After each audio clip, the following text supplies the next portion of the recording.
Muito bem, querido irmão, querida irmã, você que é professor da classe de jovens da EBD ou aluno e que chegou aqui até o podcast EBD em síntese, é uma alegria estar com vocês mais uma vez. Que Deus continue abençoando a sua vida. Hoje estamos aqui, a equipe de Ceará Mirim, para trazer a você um subsídio para a lição de número 10, que tem como título Arrependimento, Perdão e Santificação. Vamos trazer algumas ideias, subsídios, para lhe ajudar nessa próxima lição, que é um assunto importante e que certamente vai ter uma necessidade de falar às pessoas sobre algo que às vezes nós não gostamos muito, arrependimento, perdão, mas é extremamente necessário para a vida cristã.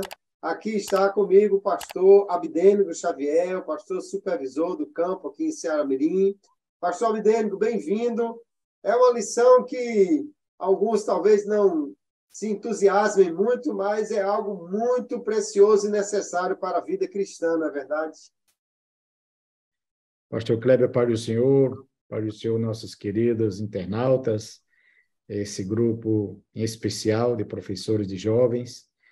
E realmente estamos aí diante de um assunto muito palpitante, interessante e necessário, falar sobre arrependimento, perdão e santificação. Essa escada extraordinária que todos nós que quisermos chegar aos céus teremos que passar por ela, né? É impossível chegar aos céus sem que não tenhamos que passar por esses três degraus, né? Arrependimento, perdão e santificação.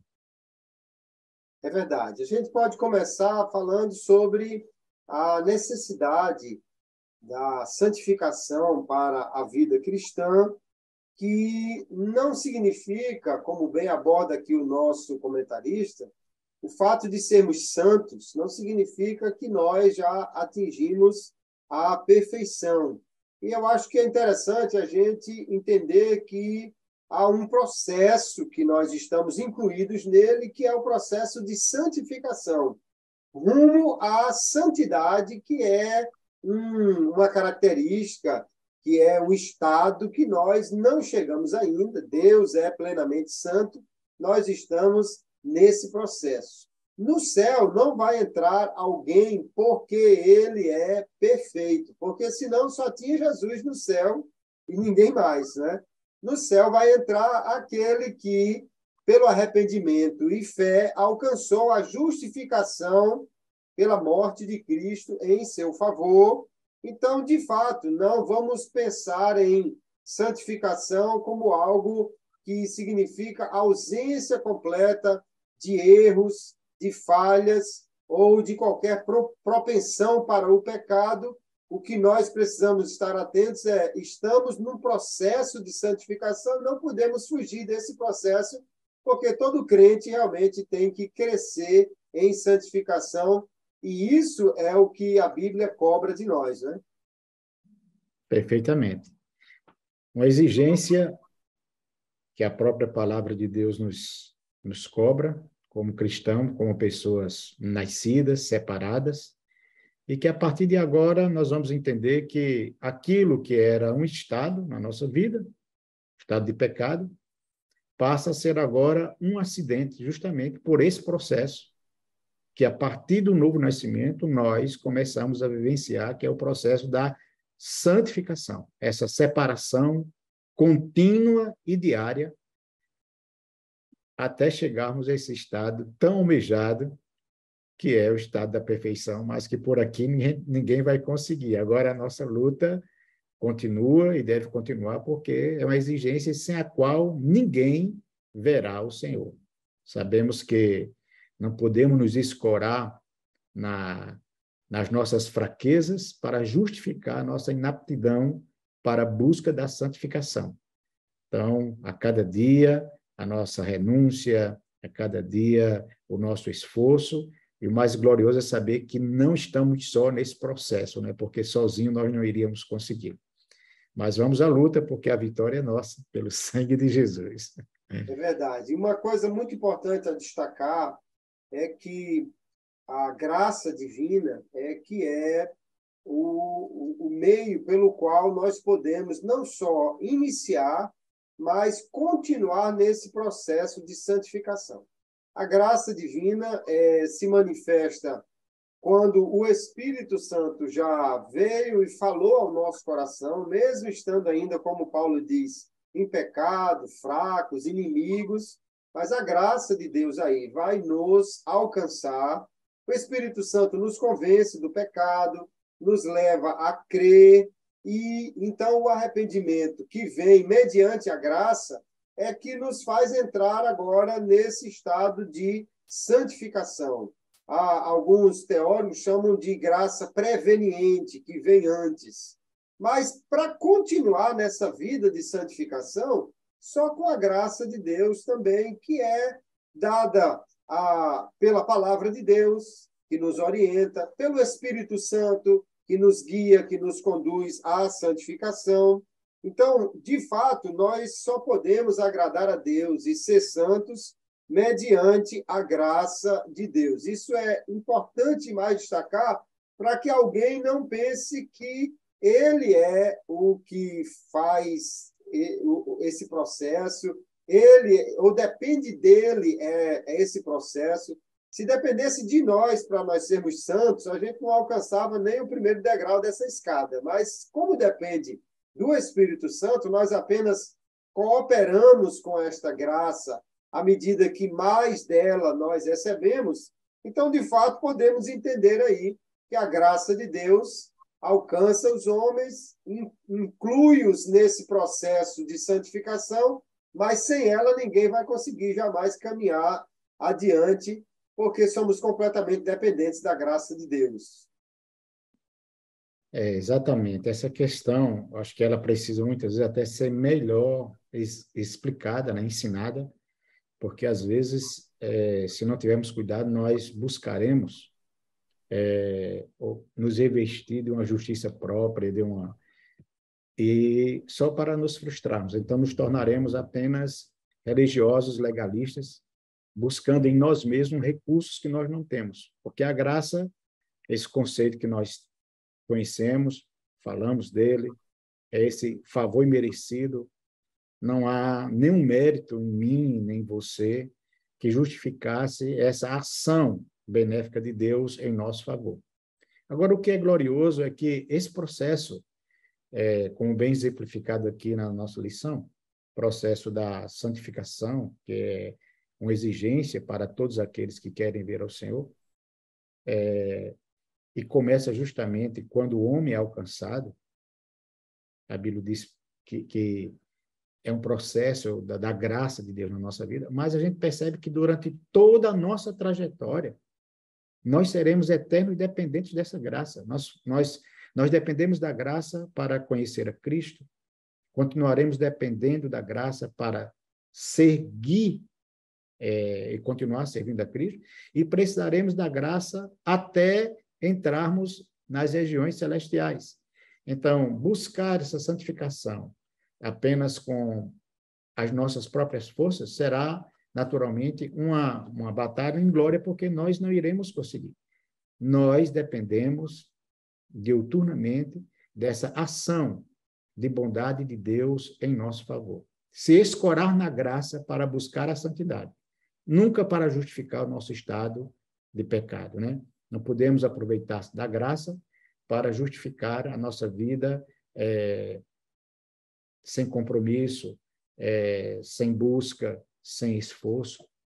Agora, entendendo que só os nossos esforços não serão suficientes para que nós alcancemos aquilo que Deus tem reservado para nós. É verdade. É uma questão interessante entender exatamente que o Deus gracioso que nos alcança e nos leva ao arrependimento, à fé, é um Deus que é santo, né? Eu gosto do conceito que John Wesley trazia, que ele dizia que o resumo das perfeições de Deus era amor santo. É um Deus que é amor e, portanto, graça, misericórdia, bondade, tudo dele vem a nós por seu amor, mas é um amor santo, um amor que nos conduz para uma vida de santidade. E não um amor que nos deixa viver de qualquer maneira, ou que a gente pode viver desagradando a Deus, e ele nunca vai corrigir nada, porque Deus é amor. Tem pessoas que pensam no amor de Deus como liberdade para fazer o que quiserem, mas, na realidade, o amor é o amor de um Deus santo. E o escritor aos Hebreus, no capítulo 12, quando ele diz que nós devemos buscar a santificação, mas ele também lembra que Deus ele vai nos corrigir para que nós possamos ser participantes dessa sua santidade, dessa sua natureza. E quem corrige, corrige quem está errado, exatamente para que ele possa acertar. Então, é muito importante entender.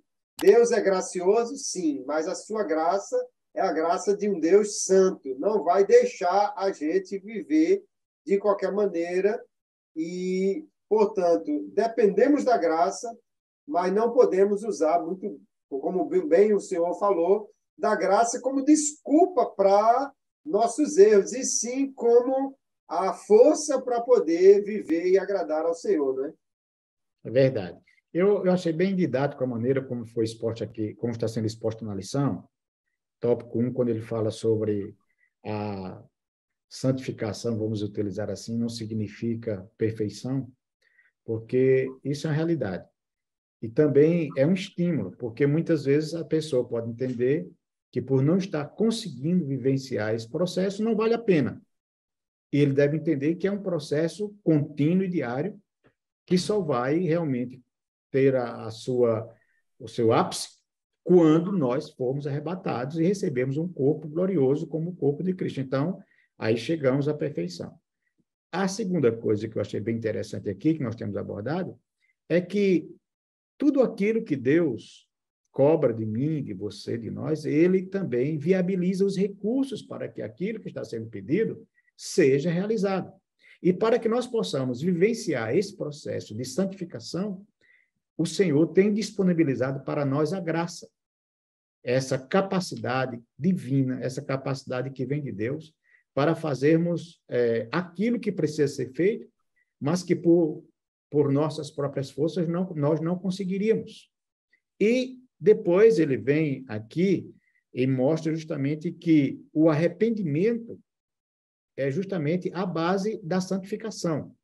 E eu acho muito interessante essa questão, e é importante também a gente definir o que é arrependimento, porque tem muitas pessoas confundindo remorso ou tristeza momentânea por arrependimento. E nós sabemos que, à luz da palavra, arrependimento nada tem a ver com isso. O conceito de arrependimento é mais do que um sentimento momentâneo de tristeza. Ele vem acompanhado de uma atitude, né? É uma conversão, é uma mudança de direção, e não só uma mudança de direção, mas uma mudança, assim, de mentalidade. A pessoa é impactada pela palavra, após receber a orientação do Espírito Santo, entende que aquele não é o caminho e que ele vai mudar de direção, diferente de um remorso que a pessoa sente agora e daqui a pouco não sente mais e volta a praticar as mesmas coisas. Então, o arrependimento vai mostrar justamente que é essa mudança de direção do certo para o errado.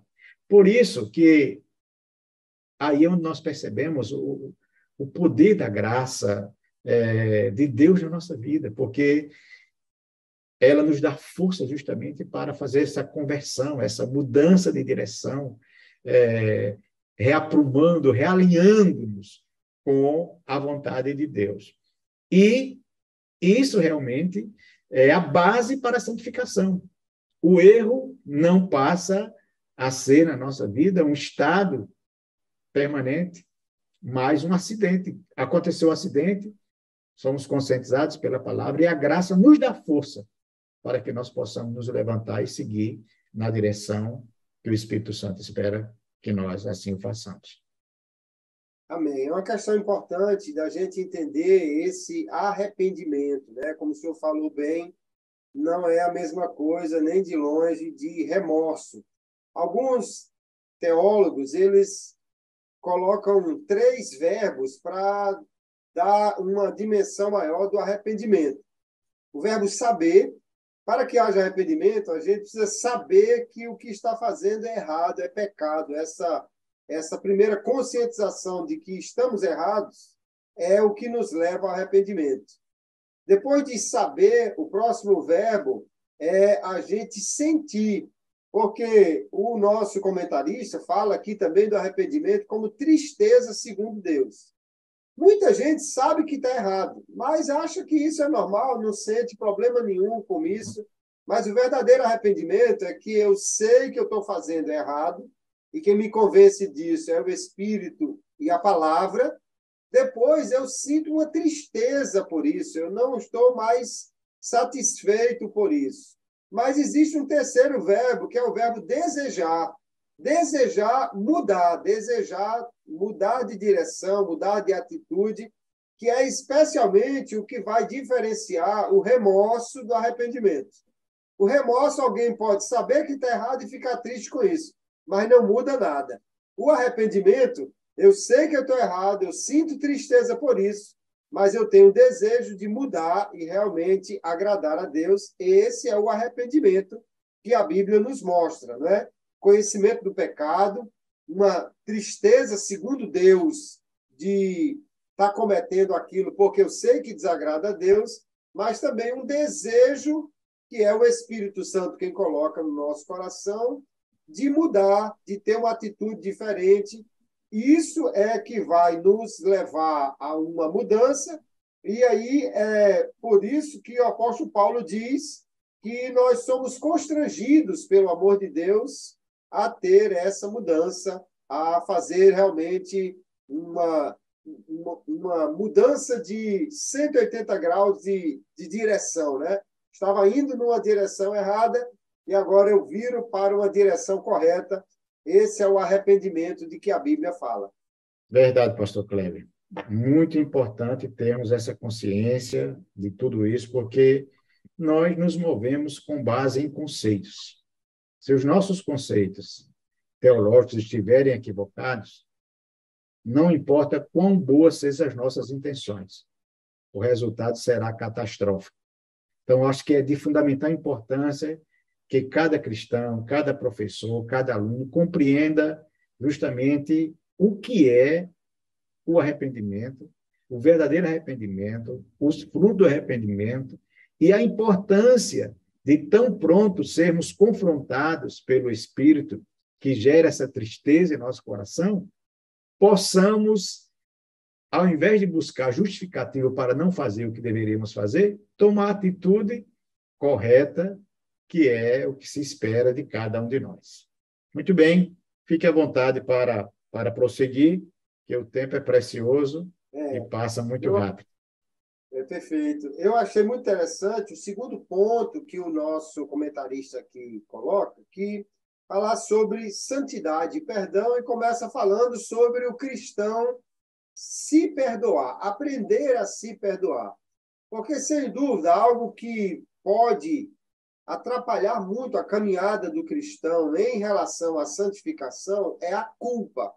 E o inimigo, ele é acusador, ele vai trabalhar exatamente nessa área, para que o cristão não se sinta perdoado ou não se perdoe por algo que ele fez no passado. Às vezes, Deus perdoa, mas o cristão ainda fica se sentindo culpado, né?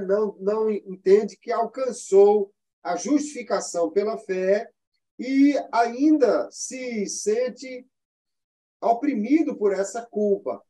Eu acho muito, muito lindo quando o apóstolo Pedro, em Atos capítulo 3, ele está falando à multidão, depois que aquele coxo de nascença é curado na Porta Formosa, e no verso 14, Pedro diz assim: vocês negaram o santo e o justo.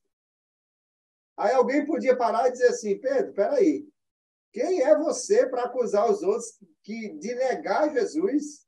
Logo você vem falar que alguém negou a Jesus. Mas nós estamos falando de um Pedro que não só tinha sido perdoado, mas tinha plena consciência que essa culpa não recaía mais sobre ele. Do contrário, ele jamais poderia acusar alguém ou falar de alguém que negou Jesus, se ele foi quem mais negou Jesus naquela noite, né, da prisão do Senhor. E isso é importante, sabermos que o inimigo vai nos acusar, mas a culpa foi removida porque Cristo pagou por nós na cruz e, portanto, nós não podemos mais viver sob essa opressão da culpa. É algo que o crente, então, tem que entender. Se Deus perdoou, eu tenho que me perdoar também, ou seja, eu tenho que não levar mais em conta essa culpa, porque no Calvário tudo já foi pago por nós. Isso é muito importante para que alguém não fique travado nesse caminho da santificação, achando que o passado lhe prende, a culpa lhe oprime, e Jesus já nos perdoou por completo, não é isso? Costumo falar uma coisa, eu acho que é importante relembrar aqui. Cristão que realmente quer ser exitoso, deseja ser exitoso em sua vida espiritual, ele precisará aprender a ser guiado pela palavra e não pelos sentimentos. Nós, dessa linha pentecostal, valorizamos muito os sentimentos. Eu acho que isso é importante. Mas a gente precisa entender que os nossos sentimentos não são de todo confiáveis. Então, nós precisamos estar atentos a esse tipo de coisa, porque muitas pessoas estão sendo consumidas pelo sentimento da culpa, quando a palavra de Deus, ela já nos assegurou o perdão para os pecados que foram cometidos, que foram confessados e que foram deixados. Mas algumas pessoas, elas vivem algemadas pelo sentimento da culpa de algo que Deus já lhe perdoou, que a igreja já lhe perdoou e que alguém já perdoou, mas ele simplesmente não consegue se perdoar porque ele entende que perdão é uma questão de merecimento e não de graça. E a nossa lição aqui está bem interessante, porque nesse processo de crescimento, de santificação, o cristão precisa ter a certeza plena e absoluta de que ele foi perdoado e que, a partir do momento que ele foi perdoado, ele tem a responsabilidade de perdoar aos demais e, muitas vezes, perdoar a si mesmo, né? Se não conseguirmos superar esta barreira, não importa aonde estejamos, não importa a posição que estejamos ocupando, nós seremos sempre escravos de uma mentira que Satanás tenta impor contra uma verdade que já foi declarada nas Escrituras Sagradas. Porque se confessarmos os nossos pecados, ele é fiel e justo para nos perdoar. E quem está falando aí é a maior autoridade em perdão. Bem, mas eu não merecia. Não é questão de merecer. É questão de graça, não é, pastor Cléber? É Mas verdade. continue, que a gente vai aqui complementando. E lembrar também que perdão não é uma questão de memória. Tem gente que pensa assim, não, ainda me lembro, isso ainda está na minha memória. Perdão é uma questão realmente de entendermos o que a graça de Deus fez por nós, o que Cristo fez na cruz. Perdoamos, então, a nós mesmos, mas também nós devemos perdoar o outro, perdoar o próximo, né? Há algumas passagens muito bonitas nas Escrituras, e eu quero destacar para o professor aqui, entre outras que o nosso comentarista cita, Mateus capítulo 18, que é a parábola do credor incompassivo, que alguém recebeu perdão e numa quantidade assim absurda, absurda. É como naquela parábola, é como se o primeiro homem que foi perdoado, ele devesse aí algo como 60 milhões de reais. E o outro devesse 60 reais. A diferença entre o valor de um e o valor do outro é mais ou menos nesse valor. 60 reais, acho que todo mundo que assiste aqui já deveu alguma vez na vida 60 reais e pagou. Agora, 60 milhões é um valor que Deus nos guarde de dever um dia, mas aquele homem foi perdoado de 60 milhões e não perdoou 60 reais do outro. Quer dizer, é algo realmente que nós precisamos entender. Quem foi alcançado pela graça precisa também ser um dispenseiro dessa graça aos outros, para não só receber, mas também perdoar. Porque, aliás, o Senhor Jesus, no final dessa parábola, vai dizer uma coisa importante. Se vocês do coração não perdoarem o seu irmão, vosso Pai que está no céu também não vos perdoará. Então, a graça, ela é gratuita, mas estar no reino de Deus tem algumas exigências para os seus súditos. Então, uma dessas exigências é: você foi alcançado pela graça, entrou pela graça, mas agora também precisa ser um agente dessa graça para outros, porque, do contrário, você não entendeu a graça que você recebeu sem merecer e, portanto, não pode ser mais participante dela. Isso é uma coisa muito importante. Inclusive, a citação aí de Hebreus 12, seguir a paz, perdoar o outro, está muito ligado à santificação, porque não dá para pensar num santo que anda brigando com todo mundo e não perdoa os outros, porque não combina, né, pastor? Não combina mesmo. Quando nós lemos essa parábola, nós vemos umas coisas extremas que é própria do relacionamento do homem, que ainda não compreendeu o que é graça. Como foi bem explicado, mostra-nos também essa parábola uma coisa: a dificuldade que o ser humano tem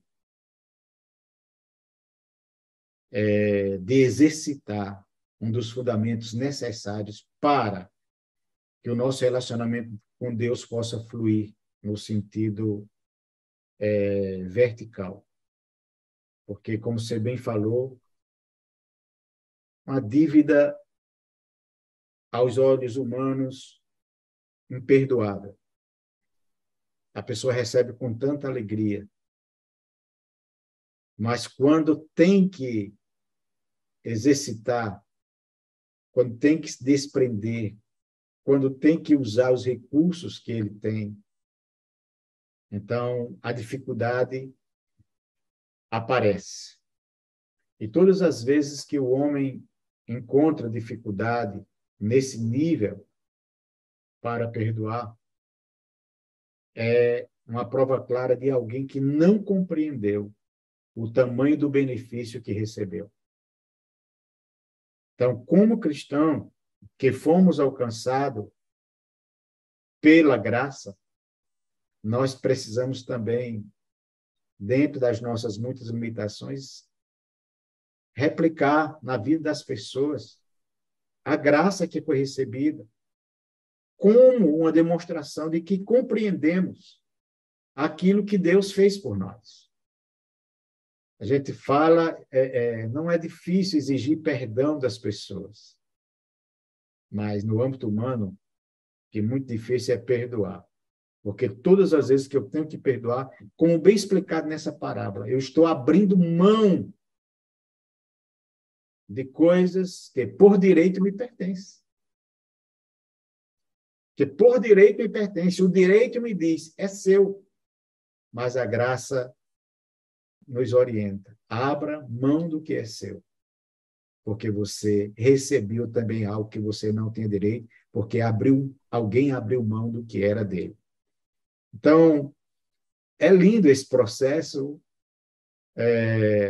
mas é difícil de se colocar em prática, e mais uma vez a gente vai falar, sem a graça de Deus, a gente não consegue.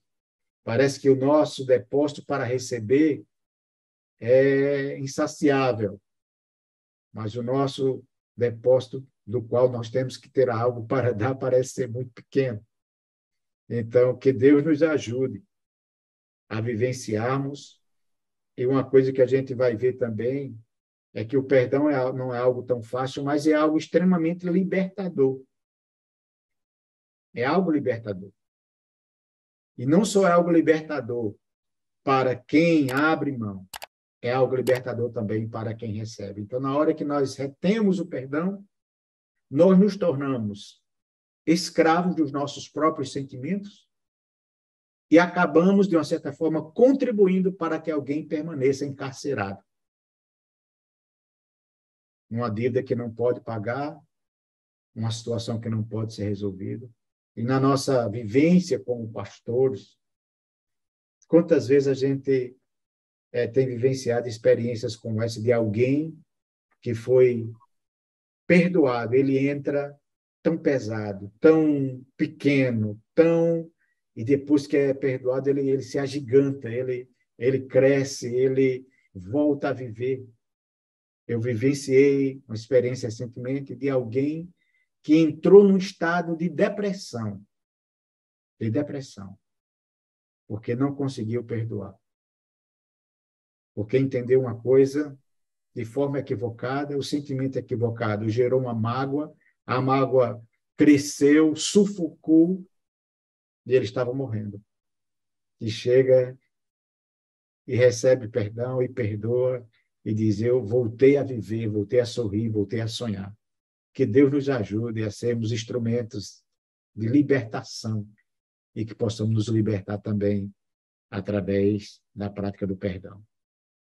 Amém. Uma outra questão importante nessa parábola aí de Mateus 18, a parábola do credor e o compassivo, é que o texto é muito claro.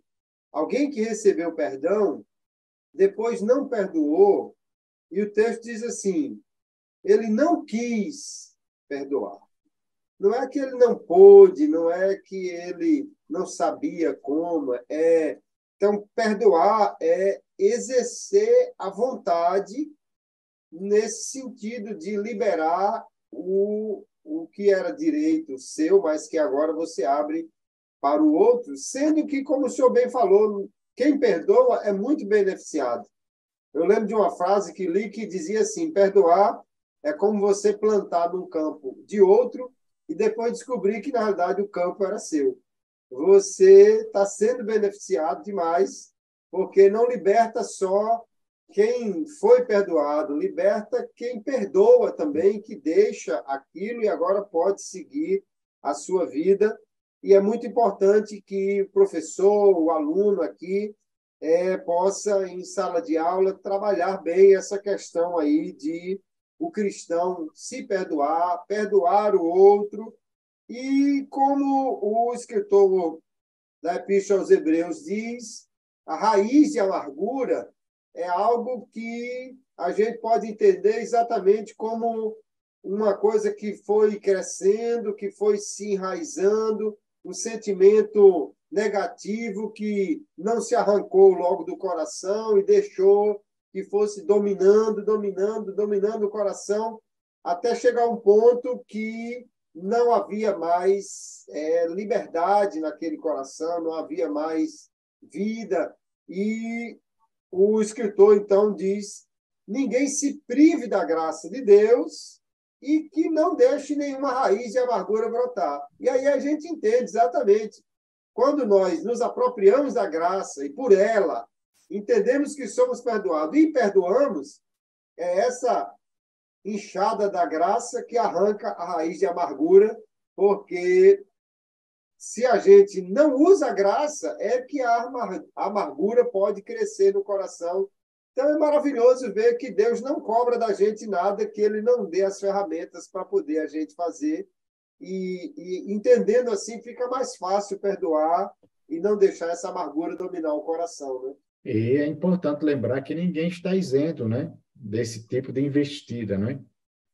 Quer dizer, você pode atrofiar, e atrofia mesmo, a sua vida cristã, atrofia o seu ministério, traz problemas para você mesmo, para a sua família, porque assim como a alegria é algo contagiante, a amargura também. Só que a alegria é um contágio positivo, principalmente a alegria gerada pelo Espírito, e que a gente deve se esforçar. Depende da gente, não é sem razão que Paulo recomenda várias vezes alegrai-vos, quer dizer, você tem a alternativa de fazer uma releitura dos fatos, dos acontecimentos e buscar neles algo que possa contribuir para o seu engrandecimento. A gente não pode mudar os fatos, mas pode mudar a visão sobre os fatos.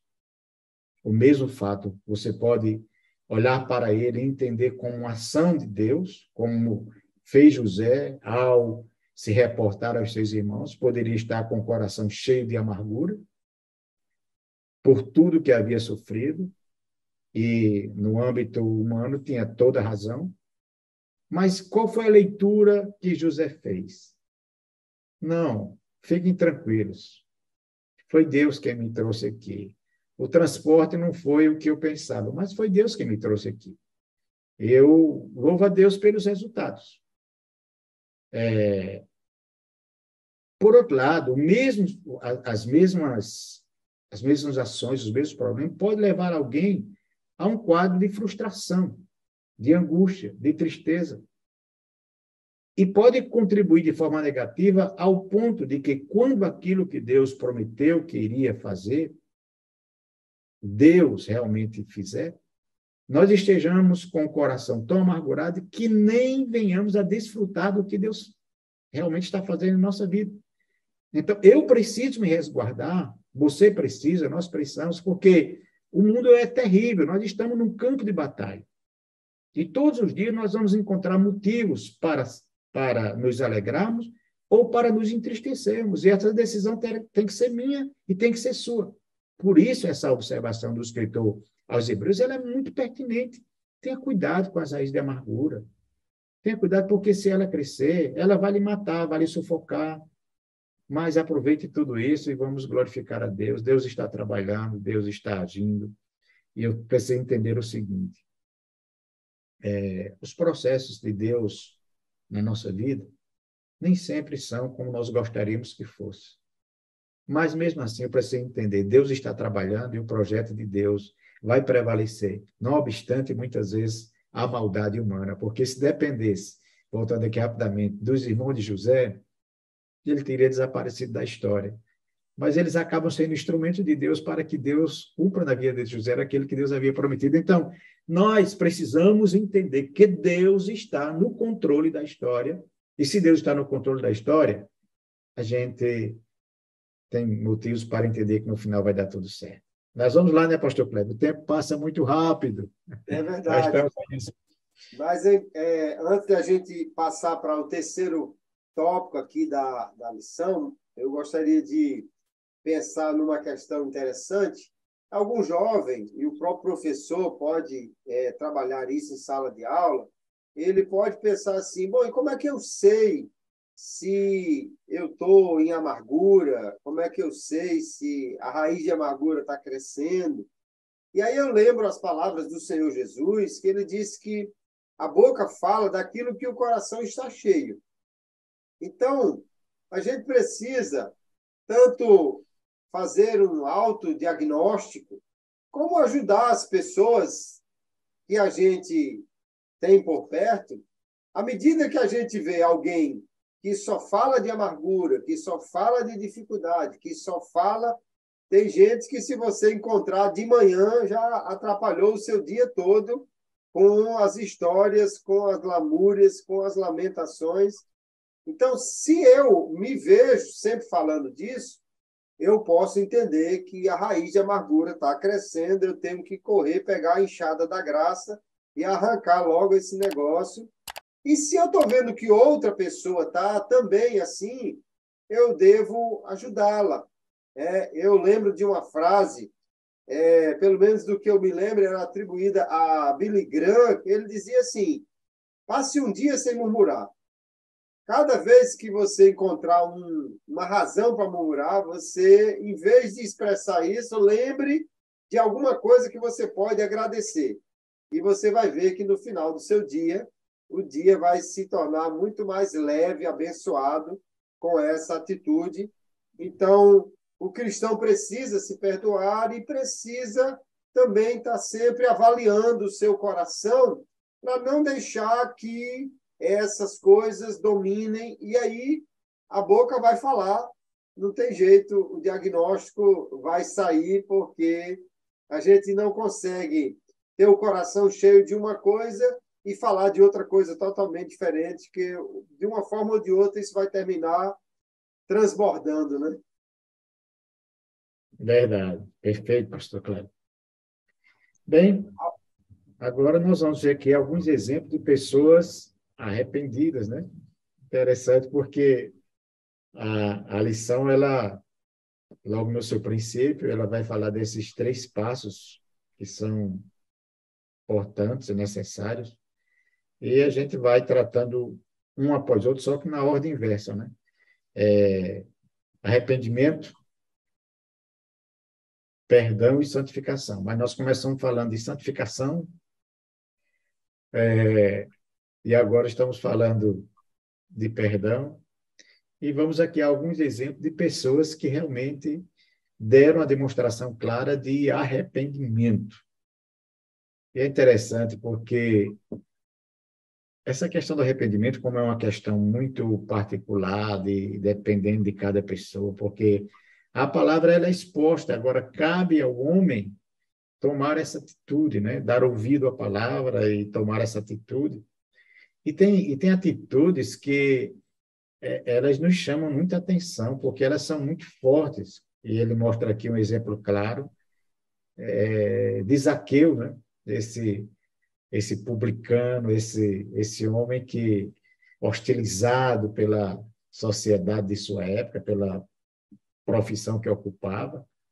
Mas interessante como a palavra de Deus alcança gregos e troianos, e ela produz no coração daqueles que abrem para que ela possa entrar os mesmos resultados, porque este é um processo que todo ser humano que quiser entrar pelas portas eternas terá que passar, é o processo do arrependimento. Ninguém, absolutamente ninguém está isento. E aqui tem um exemplo claro desse chefe dos publicanos, que parecia a pessoa mais improvável em Jericó para passar por esse processo de arrependimento, mas passou e foi extremamente valorizado a sua atitude, o seu testemunho, ao ponto de ser inserido na história bíblica, né, pastor Cleber? É verdade. E interessante a gente observar em Zaqueu exatamente esses sintomas de arrependimento, né? Porque quando falamos de arrependimento, normalmente no Novo Testamento, ele vai falar de mudança de mentalidade. Vai falar também de uma tristeza por aquilo que foi feito. E vai falar também de uma mudança de direção, de atitude. E aí você olha, Zaqueu, o chefe dos cobradores de impostos, obviamente um homem que ganhou muito dinheiro, ele era rico, e a Bíblia, quando diz que alguém era rico, não é porque ele tinha 100 reais na carteira, é um camarada que realmente era rico. Só que nós vamos ver agora uma atitude que não é normal em alguém que é apegado à riqueza, como deveria ser o Zaqueu, que se tornou rico. Porque ele diz, mestre, eu vou devolver, dou metade do que eu tenho aos pobres, vou pagar 4 vezes o que eu defraudei de alguém. Quer dizer, um rico que deveria ser uma pessoa cheia de cobiça, cheia de valorização do que é material. Agora, dizer que vai dar metade do que tem, ainda dá metade que sobra, ainda vai pagar um monte de gente que ele defraudou, só sendo alcançado realmente pela graça. E essa atitude mostra um arrependimento. Se ele dissesse simplesmente, Senhor, eu pequei, mas é isso mesmo, ficou para lá, está no passado, deixa para lá, a gente talvez ficasse em dúvida se houve um arrependimento. Mas veja que a mentalidade, a atitude, a direção para a vida de Zaqueu agora mudam completamente quando ele faz aquela declaração. Jesus olhou para ele, foi na casa dele e, de fato, a fala dele denuncia o seu arrependimento a ponto do Senhor declarar: hoje veio salvação a essa casa. De outro converso, a gente pode até duvidar de arrependimento, mas de Zaqueu não tem como, porque, além do diagnóstico de Jesus, as atitudes dele mostram realmente que houve uma mudança, um arrependimento, e isso que a gente deve buscar em alguém que se arrependa, em nós mesmos, quando nos arrependemos. O arrependimento que não demonstra nenhuma mudança, a gente pode pensar se é fake ou é verdadeiro, né? Verdade. Ao ler essa história de Zaqueu, eu vejo como realmente um exemplo muito claro de alguém que verdadeiramente se arrependeu, porque é aquilo que o conceito de arrependimento fala. É uma mudança de direção e uma mudança de mentalidade. Porque alguém que aceitava, comprava esse cargo, na realidade, o cargo de coletor de imposto era um cargo que você tinha que pagar alta soma para adquirir. Estava claro que essa pessoa, ela valorizava muito mais o dinheiro do que as pessoas. Porque ele sabia que ia ser hostilizado pelos seus próprios irmãos. Mas você veja que o sentimento pelo ter, pela posse, pelo dinheiro, estava acima do sentimento da nacionalidade. Então, para ele, o dinheiro estava acima das pessoas. Mas quando ele tem um encontro com Cristo, você vê que há uma mudança muito forte de mentalidade. Porque aquilo pelo qual ele havia lutado tanto e sofrido tanto, como tem sido falado, ele abre mão. E Jesus, em momento algum, exigiu isso dele. Porque quando existe essa mudança de mentalidade, você não faz porque é exigido. Aí está uma grande diferença do que é um arrependimento e quando você é constrangido por alguém a fazer. Porque, em momento algum, Jesus pediu para ele fazer nada daquilo. Mas a sua mudança de mentalidade o levou a uma ação que comprovava, por isso Jesus não teve dificuldade de declarar publicamente que verdadeiramente havia acontecido ali a salvação de uma vida. Porque algumas pessoas, elas praticam determinados atos de bondade, entre aspas, porque são constrangidas a fazer aquilo. Mas não é o caso de Zaqueu. Então, o arrependimento, ele sempre nos levará na direção que o Espírito de Deus almeja que caminhemos para lá, não porque estamos sendo forçados, porque estamos com medo, assustados, mas é porque aquilo passa a fazer parte da nossa nova natureza. Que coisa extraordinária. Esse exemplo de Zaqueu é tremendo, né? Mas tem outros, né, pastor Cleber? Tem outros. O comentarista inclui aqui a mulher pega em flagrante, João capítulo 8, né? Talvez a gente enxergue nesse texto uma pessoa de quem Jesus vai cobrar ou a quem Jesus vai recomendar um verdadeiro arrependimento. Não há, assim, pelo menos no meu ver, uma atitude dela que demonstre um arrependimento. Eu sei que ela chama Jesus de Senhor, o texto mostra que ela está ali numa situação extremamente desconfortável, conduzida sozinha, usada porque o interesse daqueles religiosos era mais condenar Jesus do que ela própria, era ser usada numa armadilha para pegar o Senhor Jesus. Mas a única fala da mulher é dizer que ninguém a condenou. Então, fica difícil de a gente diagnosticar um arrependimento, mas na fala do Senhor Jesus, quando ele diz, vai e não peque mais, aí fica claro que Jesus cobra dela uma mudança de atitude, uma mudança de vida. Ela recebeu perdão, isso é claro, e se estamos falando de perdão e arrependimento, o exemplo realmente é bem claro de perdão. E Jesus agora diz, bom, já que você foi perdoada, não volte a uma vida de pecado, não pratique mais aquilo, e isso cobra dela um arrependimento, uma mudança de atitude. Eu acho que é mais fácil enxergar a orientação de Jesus para o arrependimento do que, de fato, uma atitude que demonstre isso antes que Jesus diga a essa mulher, não peques mais, já que há tão pouca fala dela aqui, mas, sem dúvida, ela pode ser apontada como alguém que recebeu perdão e agora deve viver de uma forma diferente. Pastor Cláudio, um exemplo que poderia também ter sido inserido aqui, talvez não tenha ocorrido por falta de espaço, até nós comentávamos isso antes, exemplo claro de arrependimento é o do filho pródigo, né?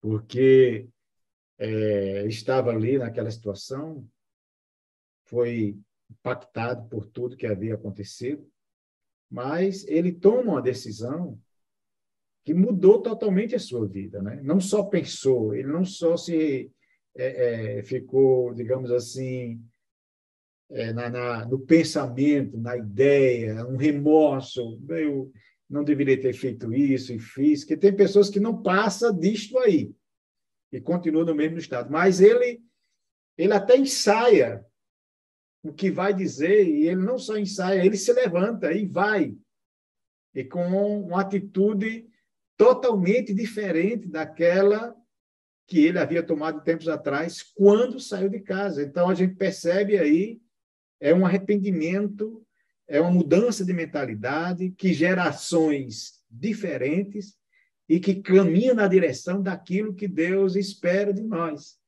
E tudo isso, pastor Kleber, eu acho que a gente precisa enfatizar, porque eu creio que existem muitas pessoas equivocadas, como eu falei outrora, com o conceito de arrependimento. Como alguém pode afirmar que se arrependeu e não demonstra isso com as suas atitudes, com a sua maneira de agir? Então, o arrependimento, ele exige mais do que uma nova forma de pensar. Naturalmente, ele vai exigir, vai cobrar de nós uma nova forma de agir. E esse é o caminho que vai nos levar justamente à necessidade de pedir perdão, como foi o caso do filho pródigo. Vou dizer, eu pequei contra o céu perante ti, eu não sou, eu não mereço, mas eu vejo todas as características de um verdadeiro arrependimento, né? Você não tenta justificar o que você fez. Não, eu fiz isso porque isso, porque aquilo. Não há nenhuma justificativa para aqueles que querem realmente trilhar pelo caminho do arrependimento, porque se eu tento me justificar, então é porque eu ainda não entendi que eu não tinha nenhuma razão para fazer o que eu fiz, né?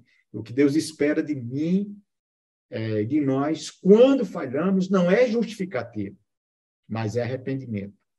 E arrependimento que nos leve numa direção diferente daquela que nós estávamos caminhando. Eu creio que já estamos marchando aí para o término, pastor Kleber, mas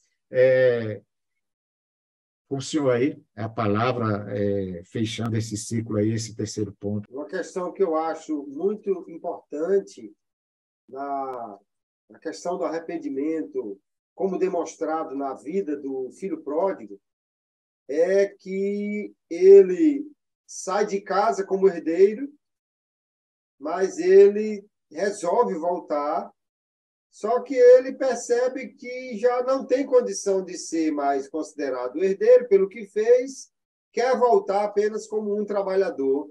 E aí mostra que o arrependimento, ele, de fato, só pode ser operado pela graça de Deus no coração, porque o arrependimento envolve também uma humilhação. Veja aquele rapaz saindo de casa dizendo, eu sou um herdeiro, vou aproveitar a vida, e volta agora pensando, eu vou pedir pelo menos um emprego ao meu pai, mas eu não posso deixar de voltar aqui, porque aqui é o lugar que realmente eu posso ter alguma coisa, aqui é onde eu vou ser acolhido, e ele mostra este arrependimento. Mas é interessante como a parábola é uma demonstração extraordinária da graça de Deus. Alguém diz que o filho é chamado de pródigo, pródigo é esbanjador. Mas o verdadeiro pródigo da parábola é o pai, que esbanja amor, esbanja compaixão, né? Porque ele sai de lá dizendo assim: eu vou dizer ao meu pai, eu pequei contra os céus perante ti, não sou digno, e agora me faça só um trabalhador. Mas a gente vê na parábola que quando ele chega diante do pai, ele só tem tempo de dizer, eu pequei e não sou digno. A questão do trabalhador, ele nem consegue falar, porque o pai já o abraça, o beija e chama os empregados, traga chinelo, traga roupa, mande matar o bezerro cevado. Ele é envolvido pelo amor do pai muito antes que ele possa completar aquilo, o seu discurso tão ensaiado, porque a graça de Deus é realmente extraordinária, mas ele precisou se humilhar e voltar lá. Isso é arrependimento, né? É reconhecer a sua indignidade, mas se humilhar diante de quem você depende, precisa do perdão. De fato, o filho pródigo é um exemplo extraordinário que pode ser citado pelo professor aí também, como alguém que demonstra arrependimento porque foi perdoado por seu pai.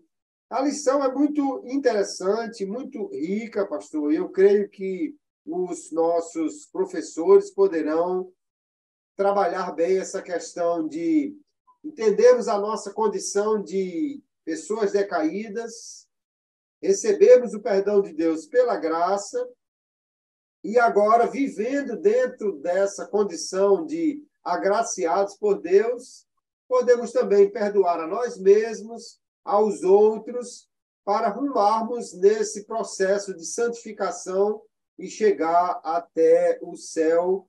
Eu creio que esses elementos aí, bem trabalhados na classe, vão trazer um perfeito posicionamento de cada aluno em relação a Deus e ao próximo e vivermos debaixo dessa graça maravilhosa.